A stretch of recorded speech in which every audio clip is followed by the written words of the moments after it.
And it really translates well as a parent too, man. Cause like I'll go to the park with my kid and I'll see people that are just physically unhealthy, unwell, overweight, smoking a cigarette and eating a pizza. And it's like they don't have the ability, they don't have the ability, much less the desire to get up and play with their kids. And I just don't want that to be my story. Like I want to be able to live the life I preach, live by example, and just be that positive figure. This is Shed Talk. Work-life balance. It's full of, it doesn't work. Ask Robert Sikes. He'll tell you it all here on Shed Talk. All right, Robert, welcome to Shed Talk. You know what? Thanks for joining me because the last time we talked, we were at a bodybuilding competition. Yes, sir. You were looking absolutely shredded then. You're looking shredded now. It was awesome to be a judge for that show and see you perform on stage, man. Oh, and you know what? And I appreciate it. And I have to tell you something. I love the antlers behind your head right now. Yeah, the placement's not too great from a video standpoint. Looks like I got antlers, but yeah, I'm proud of that elk for sure. And how did you get the elk? So I was in Pagosa Springs area, Colorado, hunting San Juan National Forest, I guess 2 weeks ago now. And man, that is hunting. That is a sport. That was work. I mean, I took the shot at 650 yards. I was hiking in 3 miles at 10,000 elevation and then hiking that thing back out. I mean, that you got to be in shape to do that kind of stuff for sure. How far is 600 and what was that? 600 and what? 650-yard shot. So we were hunting this meadow, and on the other opposite ridge line, we saw these elk walk out. And the guy that I was hunting with, he's a former Green Beret. So we did a countdown. We both shot simultaneously, and then we both hit the elk right there in the kill zone. He dropped. Then we went under this ravine back to the other side and packed him out. We got almost attacked by a mountain lion. There was a mountain lion there trying to, steal our kill from us. So it was quite the experience for sure.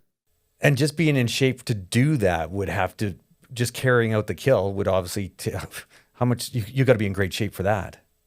Yeah, man. I mean, it was about a 3-mile hike in, all pretty much up route, mountain cliffs. You got uneven footing, you got your pack, you've got your gun, you've got all the gear. And then if you get an elk on the ground, you got to quarter it, butcher it up, and then pack it out. We had some friends come the following day to help us pack out.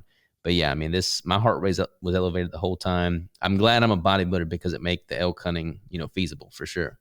All right, so let's dive into that a little bit here. We're going to talk about your bodybuilding, okay?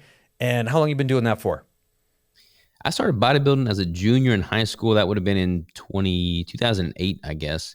And I've been doing it ever since. Started doing competition. My first show was in 2012. And I've done, I guess, 10 shows now in total. 10 shows in total. Now, being a bodybuilder, and this is where you're really known for, and I really kind of wanted to dive into that, is as an entrepreneur. And you actually created what we call the keto brick. And mm-hmm. I'm just going to kind of work on this because I actually, when I was at the competition the other day, I ate one of your keto bricks. Good. And I was blown away that I didn't even know it was possible to actually have, and it's about this big. It's like, what's it, 4 inches by 2 inches or whatever. Do you have one there? Yes. Yeah. And it's 1,000 calories. Mm-hmm. Yeah, 1,000 calories. Explain. So I started bodybuilding, like I said, in 2012 was my first competition. I lost, we'll just start from the beginning. So I was 115 pounds when I started working out, and I was scrawny, didn't have any confidence in myself, certainly didn't have the confidence to talk to the ladies. Started working out, bulked up to 230 pounds, and I was just eating everything in sight. Lost 80 pounds in 12 weeks for my first competition. I was 230, and I assumed that I would step on stage and compete at 200, but I didn't realize how much fat I was carrying. So I did a crazy cut, lost 80 pounds in 12 weeks, won my first show, but I threw away my health in the process. Started developing a bunch of eating disorders, and that plagued me for years. I would go out and binge, and then I would purge, and then it was just this negative feedback loop that lasted for years. So I started playing around with a bunch of different types of diets. Fell into keto by accident. That was back in 2014, 2015 after my third or fourth show. And I was able to improve my relationship with food via the ketogenic lifestyle. Decided to compete with keto. And my first show with keto was in 2017. But at that time, keto wasn't really popular. So there wasn't any products on the market that kind of fit the ticket. So I decided to create my own. Never planned on it being a product, but developed the keto brick for my own personal consumption. There was enough demand for it to warrant, exploring that as a viable business. So my girlfriend at the time, wife now, we just rolled up our sleeves and started making these things. We've kept production in-house since day one. Now we've got several, team members here that I've employed to help me make these. They're making them right now as we speak, and we ship them all over the world, man. So what is a keto? So keto is basically a totally different substrate of fuel for the body. So we're actually born in a ketotic state, like breast milk is ketogenic, higher fat, lower carbs. And the problem with modern day society is we're starting, young infants off on like a bunch of purees and fruit juices. And then from there on, they're pretty much just inundated with sugar and carbohydrates. I mean, most people just consume way too many carbohydrates for their body's needs. The body doesn't need to consume any exogenous carbohydrates. The brain does need some glucose, but the brain can create all that internally via gluconeogenesis using amino acids and proteins, both from the food you're consuming and your lean tissue. So when we basically return to what our natural state of metabolism is, back to a fat adapted state, you're changing your body's primary fuel substrate from carbohydrates and glucose back to fat and ketones. So I'm totally fat fueled rather than carb fueled. So I haven't had carbohydrates in 10 years now. So let's get back to, you were talking about when you lost 80 pounds, okay, and you're going into the 80 pounds, and then all of a sudden you had an eating disorder. So, and I'm going to talk a little bit about the bodybuilding, like with women, young women that go in and their menstrual cycles go to whack because they're cutting down. Is this kind of that same concept process that's going through that you went through? Because women cutting their body down so far that all of a sudden they lose their menstrual cycle, right? And it kind of messes with them, I'm assuming. Okay. I'm not a doctor. So a lot of women will lose their menstrual cycle when their calories get low and their body fat gets low, because a menstrual cycle is a sign that you are, primed for procreation, having a child, raising that child, giving birth in a healthful state. But when you're, sub 1,500 calories and you're lean as a female, your body recognizes that, okay, you're not a great candidate to produce another human being at this point. Let's hold that off. That's why the menstrual cycle basically gets shut down until they return back to a healthier hormonal state. So that oftentimes happens with them. Obviously, I didn't have a menstrual cycle because I'm a guy, but when I was going through my first prep, I did everything incorrectly. I dropped my calories way too low. My leptin and ghrelin hormones were all out of whack. And I was just super, super depleted. I lost a lot of lean tissue in that process, a lot of fat tissue, but a lot of muscle. And then after that first show was over, without having, a goal in mind, I just went out to eat like most competitors do. Went to Red Lobster with the family to celebrate, and I literally gained 24 pounds in 24 hours with that first meal. And having just thrown away seemingly all that I'd worked so hard to achieve. So you've gone to Red Lobster and you put on 25 pounds like in a day. Is that actually possible? Yeah, I mean, I was holding a whole bunch of fluid retention. I mean, I just basically had a very negative rebound, is what bodybuilders typically refer to it as. But doing that from a mental state, I felt like I had thrown away all that I'd worked so hard on in an instant. So that put me into a tailspin that just kind of plagued me for years. I would go out and binge, and I'd feel guilty for binging, then I'd purge, and it just became this negative feedback loop that lasted for 3 or 4 years after that first show. So then how did you get back into the shows? Because if you're going through that purge, you're going into it, coming out of it, and your mind had to get, like, you must have been messed up. Yeah, definitely messed up. And that's common, man. Like, most competitors deal with that to some extent. It's much more common in the bodybuilding space than people would like them to realize. But yeah, that plagued me for years. And then keto was basically what allowed me to break free of that, because, with keto, I wasn't feeling guilt around the foods I was eating. I kind of fell into keto by accident. I was using carbohydrate backloading, which is basically high glycemic index carbs at night and then keto through the day. And I just noticed that I felt better before I introduced the carbs. So I'm going to interrupt that because I want to know, what is a carb back? Like what product is that? So it's just a modality for nutrition. So John Kiefer developed it. Not sure what year that was, but basically you eat a whole bunch of high glycemic index carbs at night. So you're basically backloading your carbs towards the end of the day. So I would do keto throughout the morning hours, afternoon hours, and then I would basically have just a ton of carbs at night from high glycemic index sources that were high in sugar, basically to replenish muscle glycogen and not create basically in such an acute window that it wouldn't lead to additional fat gain. And that worked. But I realized after eating, Betty Crocker brownies covered in peanut butter and syrup and before going to bed, that probably wasn't the healthiest thing long term. So I just felt better without them altogether. So I just cut out the carbs. And this again was before keto was popular. So I didn't really know what it was that I was doing. So I just started doing basically everything with a bro dieting stance minus the carbs. And then once I kind of learned about keto and developed it and honed it in, I've been doing that now ever since for about 10 years. Now let's get back. What's a bro diet? Bro diet's like your typical, 6, 7 meals a day, eat every 2 or 3 hours, chicken, rice, broccoli kind of situation. So clean, foods that you typically see when you get bodybuilders that have, multiple Tupperwares with them. They've all got chicken, rice, and broccoli in there. And you can get lean with that for sure. But like to me, that's just not really sustainable. Like you're a slave to the clock. I mean, I was in college at the time, so I would have like my backpack, and then I have a duffel bag with my gym bag, and then I have a whole nother duffel bag for all my Tupperware and meals. And I would stop middle of a final exam and go, eat a meal, which is fine, but it's not really optimal. Now I eat typically 2 or 3 meals a day, and I eat it when it's convenient. I'm just not a slave to the clock anymore. And a lot of bodybuilders or a lot of people that are in that fitness industry, that's where they're actually slaves to that. Is that correct? Yeah, yeah. You see a lot of bodybuilders, following that kind of traditional dieting approach. What's really popular amongst natural athletes now is flexible dieting if it fits your macros, So basically you can eat whatever you want as long as it, fits within your macro goals for the day. And while that's true, there's not really much emphasis placed on the quality of that nutrition. Whereas with a ketogenic approach, you're removing carbs from the equation altogether. And you're typically prioritizing the most nutrient dense sources you can, ideally coming from animal based sources. So they're more bioavailable, they're higher quality, and you don't have to eat them as frequently because fats digest much more slowly. Your blood sugar stays much more stable. So eating, twice a day is totally sustainable and honestly optimal. So now you're in it. Okay, you've figured it. You've kind of figured out the hack, and I'm going to use that as a hack.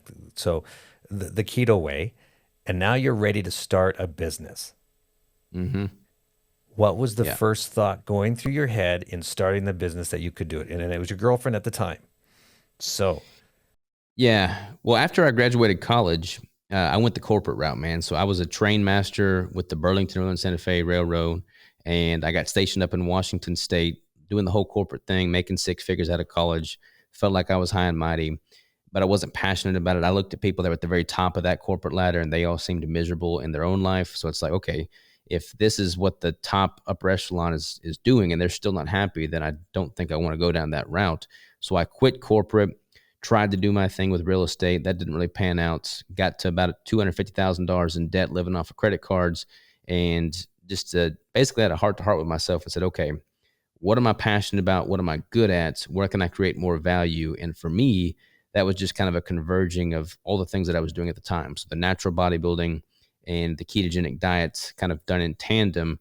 There wasn't really anybody talking about that at the time, but keto was really starting to become more popular in the marketplace. So I just got into that market at the right time when there was demand for it. And I've just basically built it off of that. First creating content, coaching, and YouTube videos and just organic content. And then once there was demand for the bricks, because I was putting all this on YouTube, people were watching my full day of eating videos. They saw the brick, they asked about it, and I just decided to run with it. And that's kind of how the bricks started as a business. so when you had your first bricks and you're doing it, how many were you making per week? So my girlfriend at the time, we lived hours away from the commercial kitchen. So in Arkansas, in most states, you have to produce all the foods that are going to be shipped across state lines in a certified commercial kitchen space. She and I were working odd end jobs to make ends meet. We would get off of work. We would drive 3 hours to the nearest commercial kitchen. We would stay up all night long making these bricks, one brick at a time with a fork and a measuring cup. And I think the first production run we did, we made 142 bricks. And then we put them on the website, and then they sold out within 2 minutes. And I'm like, okay, we're on to something here. So from that point, I was bringing my family in to help. I was bringing my friends in to help. We would just stay up all night long making these things. From there, we got a 3-year lease at this commercial building that had a kitchen in it. And her and I actually lived there for 3 years. We were sleeping on the floor. Don't know how I talked her into that one, but basically just bootstrapped everything from the ground up. And then in 2020, we bought this big 15,000 square foot facility that we're in now. And that's where we do our production at the moment. We've got my podcast studio here, the gym, the commercial kitchen. We've got our own little compound, so to speak. So when you were building this and you're in it, okay, you bootstrapped, you've got in there. Did you have any mentors at the same time? Like, where were you getting your advice, or were you just doing it on your own, saying, okay, well, I'm going to go on YouTube, figure this out? Or was there people that you had as mentors to help you walk you through this? It was mostly just kind of flying by the seat of my pants and figuring it out. My uncle is an entrepreneur, and he's got his business that I used to work for him during the summers when I was a kid, and he makes personalized bottled water. So like a water bottle with like whatever logo you want on there. So I was kind of, you know, immersed in the business life from his standpoint, working for him, and he was kind of a role model for me. He's actually the one that got me started lifting weights. So I'd been, familiarized with it in some regard through him, but my parents aren't entrepreneurial at all. And I went to school for business in college, but I mean, I was going to be on the stock market. So totally unrelated to what I'm doing now. So most of what I've learned just been trial by fire, kind of figuring out as we go, basically. So when you were first starting it, what was the biggest? I wouldn't say it's a mistake because you're learning, you're growing, you're being better at everything that you do. What was one of the things that you did that you didn't realize how great it was for you today? Keeping everything in house, man. Like when we first started, we had a lot of people that were wanting to take on, wanting to offer us, angel investors, venture capital, outside funding. We said no to all that so that we could grow organically. But then also a lot of people in the manufacturing space, they go the route of having a co-packer, so they just outsource production. And we probably would have been able to scale. We for sure would have been able to scale faster had we gone that route.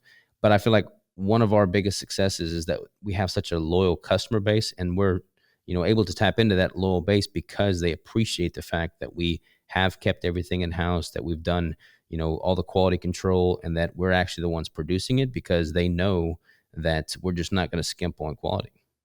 So going to 1,000 calories to put in a bar, because I'd never seen that. Is that difficult to Mhm. do?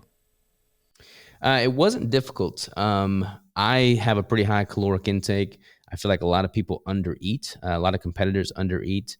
People chronically are just underfeeding themselves, underfueling themselves. So I wanted to streamline my meal prep and offer that as a solution to others. And it's got a wow factor to it. Like if you pull out a brick, people are used to seeing a 150 calorie bar, 250 calorie bar, but they're not used to seeing a 1,000 calorie brick. So it's got that wow factor. And that lends itself to organic conversation starters, and it just has that wow factor. Like if you go down to the grocery store aisle and you go into the bar section, there's like 2 aisles of just bars. And we've basically created our own product SKU altogether as a legitimate meal replacement. So it's undeniably different than everything else out there. And it really is because when you just mentioned about the wow factor, and you didn't do 900 calories, you did 1,000 calories, and it's not 1,500. And I remember taking a bite out of this bar, okay, and looking at the wrapper, 1,000 calories. And I remember doing after the competition, I took a bite. I'm going, oh my gosh, there's 1,000. I could not remember in my life that I've ever seen anything that said 1,000 calories on it. Now that's totally the wow factor. And I'm thinking, do I eat this whole bar? Am I going to go crazy here? If I eat two of these, I'm going to gain tons of weight here. But that's just in my head. Yeah, I mean, once you're fat adapted, your body knows how to use that fat. And the fat that we use is really high in stearic acid, so it's metabolized very well, doesn't really cause any GI distress. It just fuels the body well. And, the quality of the fat's super important. But, I typically eat 3,000 calories a day. So if I'm having one brick plus, a whole bunch of ground beef and eggs, I can easily hit that 3,000 calories. And then when I'm competing, like I had a single brick every single day of my prep. And I mean, I got down to 3.9% body fat. So, like, if you use it in tandem with your other macros correctly, you can certainly leverage it and use it as a way to get incredibly lean. But a lot of people use it for, backpacking, hunting, because it's, 1,000 calories in a shelf stable form that is, relatively light by all intents and standards. So, I mean, it just offers options for people. I'm surprised that there's hasn't been a lot of people that came by and are stealing your idea. And There has been for sure. like the Yeah. big grocery stores and stuff. There's been people that have, tried to knock off and do a copycat brick. And that's why I'm so grateful that we've built the loyal audience that we have, because people will come out, they'll copy me, and then rather than them gaining traction, the customers just rip them a new one because they know that they're copying me, and they're just that much more loyal to what we've created. So I think, really focusing on doing right by the customer and just giving them value, repeatedly is absolutely paramount. So when you're building your kitchen, you got your kitchen. and it's obviously it's state of the art, meaning its cleanliness has to be there, everything has to be perfect. Can you ship into other countries as well, or do you? Yeah, yeah, we ship worldwide. I mean, international shipping costs are freaking crazy expensive. So, international shipping is a limiting factor for some. What we've started doing, like in Canada, for instance, we've got a wholesale supplier or a wholesale customer there that will ship them a large quantity, and then they'll start shipping domestically in Canada at the local domestic shipping rate. So for those Canadian customers, it's cheaper for them to just go directly to that wholesaler as opposed to from us. But we do ship worldwide. So would you ever look at going into a large grocery chain or anything like that? If is that one of your goals to grow this company? Potentially, I mean, we're in a few, smaller health nutrition stores and like gyms, things of that nature. But when you start going to big box retail stores like the Walmarts, they're typically going to want to work through a distributor, and the distributor is going to want to take their cut, and the grocery store is obviously going to want to have its cut. And because of the cost or because of the quality of the ingredients, the cost to produce these things is pretty high. So we're operating on pretty thin margins to begin with, which is kind of the nature of the business within the food industry. So for me, I would rather just focus on going direct to consumer and then giving them the best value possible, as opposed to trying to go to the Walmarts of the world. So if you're looking at everything that you're doing right now, so you've got the keto brick, keto savage, like you have everything and your training, which part is the most exciting part for you? Man, it all kind of collectively works together. Like I love all parts of the business. So we've got the bricks. I love having the physical product. I love seeing people all over the world eating these things. I feel like that's a very tangible way for me to offer value to them. I love the coaching component. Like I love the success stories I have with my clients, seeing them step on stage and win, seeing them turn their life around. I've got an online course and community, so being able to kind of operate that coaching, my protocol at scale through that is exciting. We're also going to host our first competition next year, so I'm super stoked about that. We've got an apparel line as well, and we do all of our printing in-house too. So everything we do is in-house, internal. We've got plans to launch a supplement line. We've got all these things working, but everything is still symbiotic in nature. Like it's all part about health and nutrition and fitness and lifestyle. So everything kind of works in unison, and I just love it all, man. So if one thing that you would ever say about, say, that one little thing, okay, go back 5 years ago, that one little thing that you did 5 years ago, that you would look at, because I look at it like this. You can tell your past, future, and your present by what you've done before. So that one little thing 5 years ago that put you where you are today, and that one thing today, that little thing you're going to do today that's going to catapult you in 5 years from now. So back then, go back 5 years, that one little thing you did that you would have no idea that it set the path for you for today. What would have that been? Real small thing that you didn't see I mean, coming. stepping away from corporate and not chasing the dollar, but rather chasing the lifestyle, I think was paramount for me. Because like with business, and you know this, you're an entrepreneur as well. Like if somebody printed off a list of all the obstacles that you're going to have to overcome when you first started the business and handed it to you, you'd be like, to hell with this. I don't want any part of it. But when you're truly passionate and believe in what you're doing, that brings fulfillment apart from the dollar. And that's what sees you through all those hard times, those obstacles, those challenges, those late nights. So stepping away from corporate, not concerning myself so much with how much money I'm making, but rather the impact I'm leaving, that was definitely the small thing that was in reality the big thing.